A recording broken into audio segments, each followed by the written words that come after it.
Hello, I wanted to discuss today the word or the sign for world, W-O-R-L-D. Now, this is the sign for world with your W's, and you're going around like a planet's going around the sun, or the sun's, yeah. Make mistakes, I'm trying to get ahead of myself. Anyway, so you've got like your Earth, and then world, W. And this is the sign for world. So it's a planet going around the sun, world. But this one thing I learned from an awesome educational interpreter area, and she was so good. I don't think I'll ever achieve hers, but it was interesting how she sometimes would use the sign for world, and you're kind of drawing the globe, right? And that's usually if you're going to do something with this world, right, or the Earth, because sometimes people are talking about this world, and you're really talking about the Earth, and so you might want to use the sign for Earth. But in these particular instances, and I had another example pop up like 2 or 3 weeks ago, and then again today. So I use this globe. So I take it and I just have this globe. And so I have this, I'm looking at it from probably America is over here, and then over here is Europe and the equator, and then you have the poles, right? And you could even do poles. So I like the globe because sometimes when people are talking about the Earth, they're talking about either different places or like Christianity is dotting the Earth or the world, right? So you would do your globe, and you would just do this all over the globe, right? That Christian churches are popping up, and you have your world, and you have your world. You can do it anywhere you want to, but you have this globe in front of you, and so you make it with your 5 claw hands. You make this globe, and so that way, if they're talking about like maybe weather, I mean, I'm doing it, I hate to really do, the alphabet, right? Initialize signs, but sometimes you have to. So weather, and they're talking about like the equator. So you do like your globe, and you do your equator because it goes all the way around the globe, and you can say, oh, the weather is different here as opposed to here, right? As opposed to the northern hemisphere as opposed to the southern hemisphere. So you can do that, or you can say like today, I was doing a class, and it was biology. So they're talking about that these different populations or groups, they weren't necessarily talking about people. This is what we use for population because we're normally talking about people, but he wasn't necessarily talking about people. He was talking about populations of different organisms. So that could be plants, and it could be animals, and it could be creepy things, and it could just be all kinds of different organisms, and animals, birds, plants, and people, humans.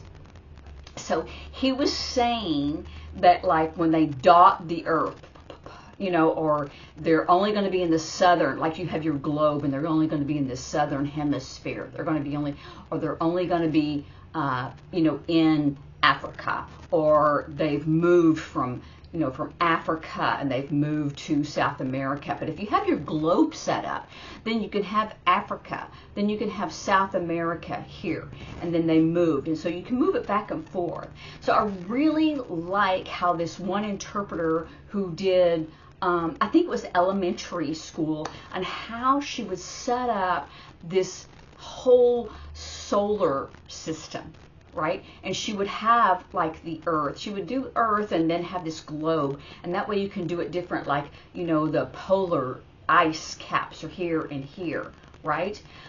So Arctic and Antarctica. So you might want to be talking about that. So sometimes it's really good when you talk about populations. If it's people, I would do my P for populations, or different populations of different organisms, different groups, and you've got this, you're populating it. So they're here, here, here, and here, or they're here, here, here, and here, right? So, or they move, before, oh, they found them in Europe, So you've got your globe, and you've got Europe over here, and then they found them in Asia, so it moved over here so you've got your globe, and so you could do like Europe and Asia, and then, they brought it to America, or something like that. So I really like that, and I had someone tell me, oh, no, world. I'm going to, I know the sign for world, but if they're going to be talking about different things that are in the world or on the earth, right? Depends on your grammar.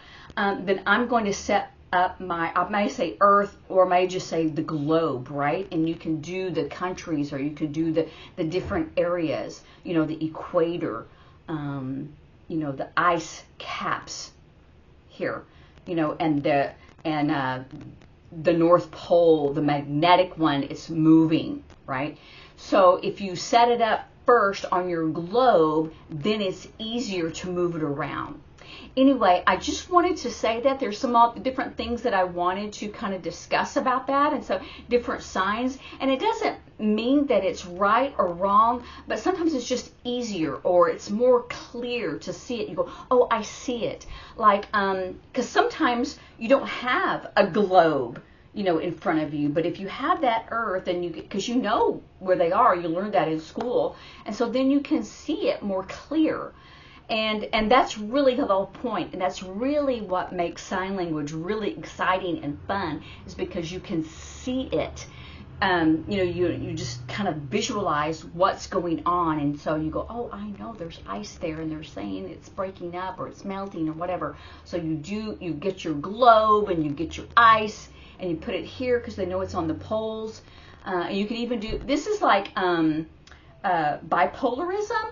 So sometimes when they do poles and they're talking about the Arctic and the Antarctic, sometimes I will do the poles, because it's like the top one and the bottom one, and it may or may not be right or anything, but I've never had a deaf person tell me I'm wrong. But if they do, that's fine. I accept whatever they say, because I'm just trying to show a visual of what's happening or what someone is saying. So that's kind of the fun part, and you can experiment and see what works. And you'll notice I do experiment, because if you do like an evaluation, sometimes you have to have, if you want that specific word, then you need that kind of, the letters that go with it, evaluation, right? Or experiment, because science, which is all of it, but you want to distinguish it, like I'm doing an experiment, with either social science, or it can be a hard science, like chemistry or biology, those kinds of things. So sometimes you need to have that letter in front, but I try and avoid it if I can, because I want to make my interpretation better. I'm trying to improve it. So anyway, if you have any thoughts about that, or anything that you want to add or suggest, let me know. So I will see you later. Practice and have fun. Bye.